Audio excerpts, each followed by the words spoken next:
thank you uncle. Saya nak cari makan jap.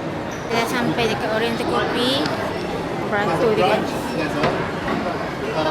Ramai. Tapi saya rasa tak adalah panjang mana hari ni. So kita tunggu je. So saya order ayam gepuk dengan air soya saja. Tunggu waiter tu panggil kita baru kita masuk. Okay? Ayam gepuk ni dah sebenarnya main saya nak try dekat Oriental Coffee ni sebab orang kata sedap dekat Trax. So saya nak cuba saya sendiri hari ni. Okay? So saya punya air soya dah sampai.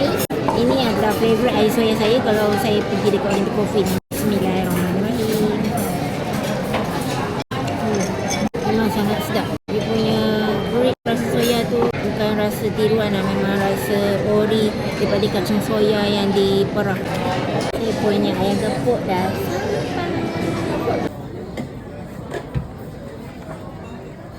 Korang tengok sangat-sangat tempting ke guys. Ada ayam, telur, ada kobis goreng dengan dia punya bayang goreng, tempe, tahu, timang.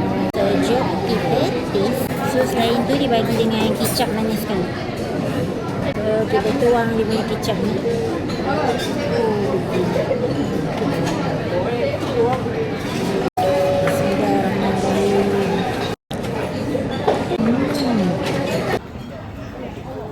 Punya ayam sebenarnya kan besar juga guys. Besar gila. Terus saya punya kobis. Lepas tu kita ambil bayam ni sikit.